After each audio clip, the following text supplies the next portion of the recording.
పవన్ కళ్యాణ్ గారికి, చంద్రబాబు గారికి గ్యాప్ పెరిగిందని బయట టాక్ నడుస్తుంది. అది కూడా చాలా న్యూస్ ఛానెల్స్‌లో అదే వైరల్‌గా టాపిక్ అయితే మారింది. నిజంగా కూటమికి, జనసేనకి ఒకటండి రాజకీయ పార్టీలు ఏమంటారు ఎంత కలిసున్నా అంత విడిపోయే ఉంటాయి. ఎందుకంటే అది ప్రజల శ్రేయస్సు కోసమే, ఆ అభిప్రాయ సేకరణ కోసమే కలిసి పనిచేస్తాయి. తర్వాత ఎవరి పార్టీలు వాళ్ళు విధి విధానాలు వేరే వేరే ఎజెండాలతోటి పార్టీలు నిర్మించారు. టీడీపీలనే పవన్ కళ్యాణ్ పనిచేయట్లేదు కదా! విడివిడిగానే ఉంటారు కాబట్టి సో విడివిడిగానే విభేదాలు ఉంటాయి.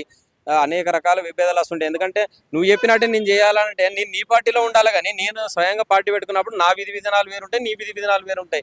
సో భేదాభిప్రాయాలు తప్పకుండా ఉంటాయి. అందుకే చంద్రబాబు నాయుడు కూడా ఇప్పటికి కూడా ఒక పవన్ కళ్యాణ్ అనే ఒక వ్యక్తి థ్రెట్టే.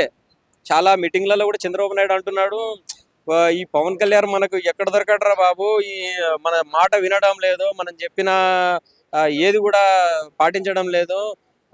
అదే చాలా సార్లు ఎమ్మెల్యేతోటి చెప్తున్నాడు. కానీ ఇప్పుడు పవన్ కళ్యాణ్ గారు చేస్తున్న మంచి పనులను మనం విమర్శించిండు అనుకో చంద్రబాబు నాయుడు, ఆ కూటమి ప్రభుత్వానికి ముప్పని ఆయనకు తెలుసు కదా! ఆయన సీనియర్ నాయకుడు కాబట్టి ఓపికతో పని చేసుకుంటున్నాడు. కానీ పవన్ కళ్యాణ్ గారిని అడ్డు పెట్టుకునే బీజేపీని టార్గెట్ చేసింది టీడీపీ పార్టీ అని చాలా మంది అంటున్నారు. దీని గురించి ఏమంటారు? నేనేమంటున్నానండి, రాజకీయ పార్టీలకు విధి విధానాలు వేరే వేరే ఉంటాయి. సమయం సందర్భం వచ్చినప్పుడు ఫైట్ చేయాల్సి ఉంటుంది. ఇప్పుడు బీజేపీ ప్రభుత్వం మీద ఎందుకు ఫైట్ చేస్తున్నారు? పవన్ కళ్యాణ్ గారు కూడా ఫైట్ చేశారు. మా వైజాగ్ స్టీల్ ఫ్యాక్టరీ ప్రైవేటీకరణ ఆపండి, మాకు రైల్వే రైల్వే రైల్వే కోచ్ గురించి దాని గురించి ధర్నా చేశారు. చాలాసార్లు అడిగారు. అనేక వినతి పత్రాలు ఇచ్చారు. విభజన హామీలలో ఉన్న అనేక ఇష్యూల గురించి పోరాటం చేశారు పవన్ కళ్యాణ్ గారు కూడా. అంత మాత్రాన పవన్ కళ్యాణ్ ఇది వేరు కాదు, బీజేపీ వేరు కాదు, టీడీపీ వేరు కాదు. వాళ్ళ విధి విధానాలు తప్పకుండా పార్టీల వైజ్గా అనుసరించాల్సి ఉంటుంది. అది ప్రజల కోసం, ప్రజల మేలు కోసం బీజేపీనైనా విమర్శించాలిగా తప్పదు. చాలాసార్లు మోడీ పాచిపోయిన లడ్డూలు ఇచ్చాడని పవన్ కళ్యాణ్ గారు చెప్పారు. ఎందుకు? పవన్ కళ్యాణ్కి వ్యక్తిగత ఇమేజ్ అవసరం లేదు. అది ప్రజల కోసం. మోదీ గారు మీరు చేస్తున్నది ఇది సరైన పద్ధతి కాదు. మా ఆంధ్రప్రదేశ్ ప్రత్యేక హోదా ఇస్తున్నారు, ఇంతవరకు ఇవ్వలేదు. ప్రజల కోసం అడిగాడండి. ఆయన అడిగే ప్రతి మాట కూడా, మోడీని విమర్శించిన ప్రతి మాట కూడా ప్రజల కోసం విమర్శించాడు. అది మనం గుర్తుంచుకోవాలి. అది టీడీపీలో అయినా ఏ పార్టీలో అయినా అయినండి. లాస్ట్ క్వశ్చన్ అన్న, రానున్న రోజుల్లో కూటమి చీలిపోతుంది, జనసేన బీజేపీ ఒకటవుతుంది, టీడీపీ ఒకటవుతుంది. టీడీపీ నుంచి నారా లోకేష్ గారు పోటీ చేస్తే బీజేపీ తరపు నుంచి ఏపీలో ఎలాగో ఇప్పుడు సీఎం క్యాండిడేట్ లేరు కాబట్టి పవన్ కళ్యాణ్ అందులోనే మళ్ళీ జనసేన పార్టీని బీజేపీలో కలుపుతారని కూడా చాలా మంది అంటున్నారు. దాని గురించి మీరు ఏం చెప్తారు? ఒకటండి, టీడీపీలో ఇప్పుడు పవన్ కళ్యాణ్ గారే మొన్న ప్రెస్ మీట్లో కూడా చెప్పడం జరిగింది, ఈ కూటమి ప్రభుత్వం అనేది 20 సంవత్సరాలు ఉండాలని మేము అనుకుంటున్నాము. వాళ్ళు ఇలాగనే పవన్ కళ్యాణ్ గారి మీద మా నారా లోకేష్ డిప్యూటీ సీఎం అవుతాడు, ఇంకోటి ఇది అవుతాడు, అది అవుతాడు అని అనేక ట్రోల్స్ చేశారు అనుకో. మళ్ళీ ఈరోజు వైఎస్ఆర్సీపీ వాళ్ళు కూడా చాలా మంది పవన్ కళ్యాణ్ భార్యల మీద, వాళ్ళ వ్యక్తిగత ఫ్యామిలీ మీద, అన్నిటి మీద, వాళ్ళ చిన్న పిల్లల మీద కూడా ట్రోల్స్ చేశారు. ఈరోజు పరిస్థితి ఎలా ఉందో తెలుసు. పవన్ కళ్యాణ్ అభిమానులు అనేది వాళ్ళ ప్రాణాలు అయినా తెగించడానికి సిద్ధంగా ఉంటారు. పవన్ కళ్యాణ్ మీద ఒక మాట కూడా అనేది పడనివ్వరు. అలాంటి సిచ్యువేషన్ వస్తే అది టీడీపీనైనా ఇంకెవరినైనా కూడా ఏం అంటే పరిస్థితులను బట్టి దూరం చేయాల్సి వస్తే దూరం కూడా చేసుకుంటాడు పవన్ కళ్యాణ్ గారు.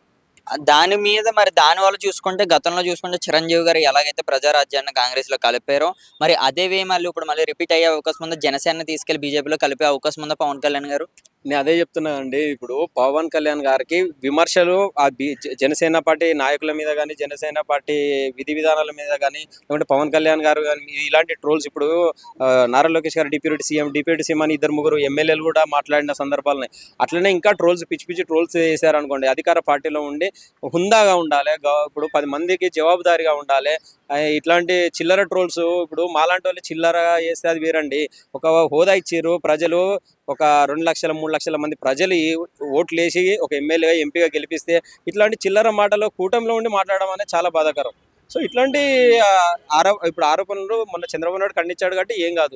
ఇంకొకసారి ఖండించలేదనుకో తప్పకుండా కూడా పవన్ కళ్యాణ్ గారు కూటమి ప్రభుత్వం నుండి విడిపోతారు. జనసేన బీజేపీలో కాదు, ఇంకా ఏదైనా కూడా వాళ్ళ సొంతంగా వాళ్ళ ఎజెండా ఉంటుంది. పిఠాపురం నుంచి ఆయన వర్మ గారు కూడా రీసెంట్గా ఒక పోస్ట్ అయితే రిలీజ్ చేశారు. ఆయన విజయం సాధించిన వాళ్ళకే దాని అర్హత ఉంటుంది, అది విజయం సాధించిన వాళ్ళకే విజయం కోసం చెప్పుకునే అర్హత ఉంటుందని ఆయన చెప్పడం అయితే జరిగింది.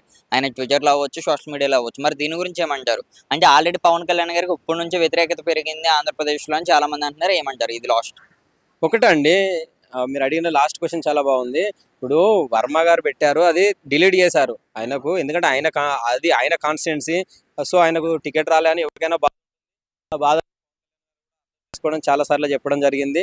అదేంటంటే వాళ్ళు టీడీపీ నుండి మాట్లాడించిన మాటలే తప్ప వర్మ గారు సొంతంగా మాట్లాడిన మాటలు కదా మనం అర్థం చేసుకోవచ్చు. ఎందుకంటే డిలీట్ చేయలేదంటే అది నిజమైన పోస్టు. ఆయన ఆ పోస్ట్ పెట్టిన 10 నిమిషాల్లోనే ఆ పోస్ట్ డిలీట్ చేశాడంటే అది ఆయన మనసులో నుండి వచ్చిన బాధ కాదు, అది ఇతర నాయకులు మాట్లాడించినట్టే మనం భావించాలి. ఇంకొకటి ఏంటంటే ఇప్పుడు మీరు అన్నారు అది గెలుపు కాదని అంటున్నారు. గెలుపు కాదంటే ఈరోజు రాముడు సొంతంగా లంకకెళ్ళి సీతాదేవిని తీసుకురాలేదు, హనుమంతుడి సహాయం ఉంటుంది. ఎవరైనా ఒక సహాయం ఉంటే ఏదైనా కూడా మనకు ఈరోజు పుట్టగానే నడవము, అమ్మ నాన్న నడిపిస్తూనే నడుస్తాం. ఒకళ్ళు సాయం చేశారు, ఆ సాయాన్ని మనం డప్పు కొట్టుకోవడం సరి కాదని నేను అనుకుంటున్నాను. మరి దీనివల్ల ఇప్పుడు మీ నోట అంటే చెప్పారు టీడీపీ నాయకులే వర్మ గారితో చేపించారని. అది కూడా వర్మ గారు ఏం చెప్పారంటే నా సోషల్ మీడియా అకౌంట్ గత 2 సంవత్సరాల నుంచి హైదరాబాద్లో ఉన్న పార్టీ ఆఫీస్లో ఉన్నది తప్ప అది నా కంట్రోల్ లేదని ఆయన అయితే చెప్పారు. మరి దీన్ని బట్టి జనసేన టీడీపీ విడిపోయే అవకాశం ఉందా ఈ 4.5 సంవత్సరాల్లో? ఒకటండి, అదే ఉప ఎన్నికలు కూడా ఇప్పుడు పులివెందుల్లో కూడా పెడతానని కూడా చెప్తున్నారు. మేము అదే చెప్తున్నామండి. ఇట్లాంటి చిల్లర ట్రోల్స్ చేస్తే పవన్ కళ్యాణ్ గారు ఎవరిని కూడా వదిలిపెట్టే పరిస్థితి లేదు.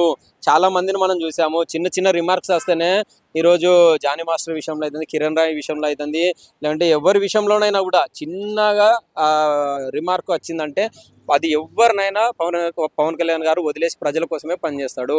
పవన్ కళ్యాణ్ అంటేనే ప్రజల మనిషి. మేము క్లియర్గా చెప్పేది అదే. ఈ పార్టీని వదిలేస్తాడా, ఆ పార్టీలో కలుపుతాడా, ఇది విలీనం చేస్తాడా, అది కాదు. పవన్ కళ్యాణ్ అంటే ప్రజల మనిషి. థ్యాంక్ యూ అన్న. Thank you.